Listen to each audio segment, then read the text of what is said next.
Movie की शुरुआत होती है एक नोटबुक के साथ जो टाइम पोर्टल से उड़ती हुई कहीं जा रही होती है। बैकग्राउंड से डोरेमोन की आवाज आती है और वो कहता है ये एक फ्यूचर नोटबुक है, चाहे ये अभी खाली दिखे लेकिन जो भी इसमें लिखा जाएगा वो भविष्य में सच हो जाएगा। इसके बाद हम देखते हैं नोबिता को जो अपने दोस्तों को ग्रुप स्टडी के लिए अपने घर बुलाता है, लेकिन जैसे ही वो कमरे में आता है देखता है कि हर तरफ गैजेट्स बिखरे पड़े हैं। गुस्से में नोबिता चिल्लाता है ये डोरेमोन अपने गैजेट्स बिखेर कर पता नहीं कहाँ चला गया। शिजुका समझाती है कोई बात नहीं नोबिता, हम सब मिलकर साफ कर लेते हैं। फिर सब मिलकर गैजेट्स उठाने लगते हैं। इसी बीच सुनो को एक मैग्नीफाइंग गिलास मिलता है और वो सोचता है कि ये डोरेमोन का कोई खास गैजेट होगा, इसलिए चुपके से अपने पास रख लेता है। सभी गैजेट्स को वो लोग डोरेमोन के कबाड़ में रख देते हैं। तभी डोरेमोन मिचन से मिलकर वापस आता है और देखता है कि उसका कमरा साफ हो गया है और सब ग्रुप स्टडी कर रहे हैं। वो पूछता है मेरे सारे गैजेट्स कहाँ गए? नोबिता बताता है हमने सबको तुम्हारे कबाड़ में रख दिया।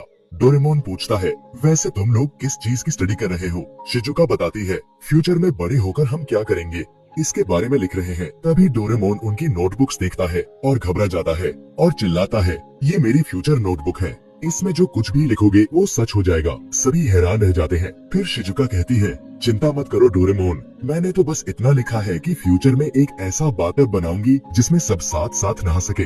जियान बताता है मैं बड़ा होकर एक सिंगर बनूंगा। सुनो कहता है मैं साइंटिस्ट बनूंगा और बहुत सारे रोबोट्स बनाऊंगा जो मेरा काम करेंगे। और नोबिता कहता है मैं एक हाई टेक सिटी बनाऊंगा। डोरेमोन थोड़ा खुश होता है लेकिन फिर भी उसे थोड़ी चिंता होती है। नोबिता आइडिया देता है चलो फ्यूचर में जाकर देखते हैं कि हमने जो लिखा है वो सच हुआ या नहीं। डोरेमोन मान जाता है और सब टाइम मशीन में बैठकर फ्यूचर की तरफ निकल पड़ते हैं।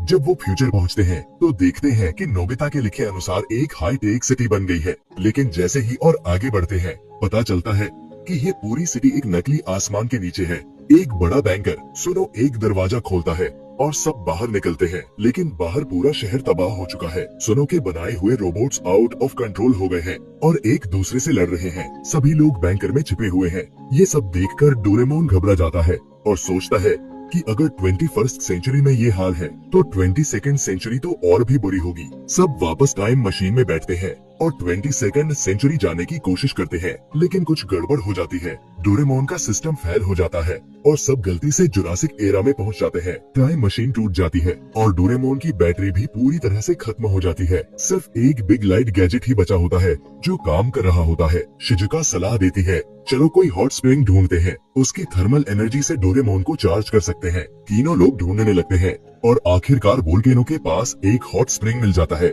वहाँ डोरेमोन को डालकर उसकी बैटरी चार्ज करनी शुरू करते हैं। तभी अचानक वोल्केनो फट पड़ता है और सबको डोरेमोन को लेकर वहाँ से भागना पड़ता है। बम्बू कॉप्टर की बैटरी खत्म हो जाती है और सब पेड़ों के बीच गिर जाते हैं। नोबिता को गुस्सा आता है लेकिन तभी उसे एक आइडिया आता है। बिग लाइट से बम्बू कॉप्टर को बड़ा कर देते हैं, विंड एनर्जी पैदा करते हैं और उससे डोरेमोन की बैटरी चार्ज करने लगते हैं। बस चार्ज हो ही रहा होता है कि एक बड़ा डायनासोर उन पर हमला कर देता है।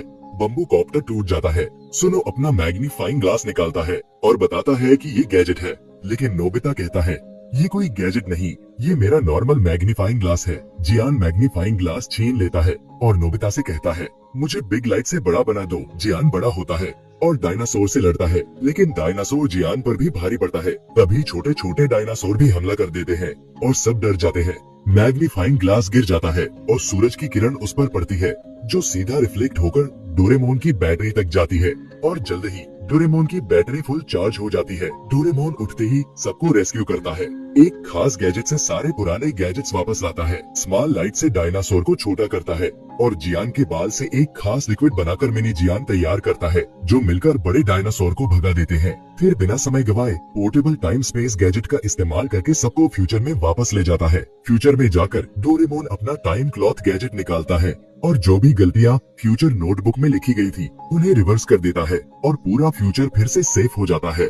आखिर में नोबिता की मोम सबके लिए डोरा केक लाती है और डोरेमोन खुशी से बड़ा डोरा केक खा जाता है और इसी खुशी के साथ कहानी यही खत्म होती है। तो दोस्तों ये था डोरेमोन के एक सीक्रेट मूवी नोबिता के मेरे नोट, जो कि 1994 में रिलीज हुई थी जापान में। अगर ये वीडियो आपको अच्छा लगा है तो वीडियो को लाइक कर देना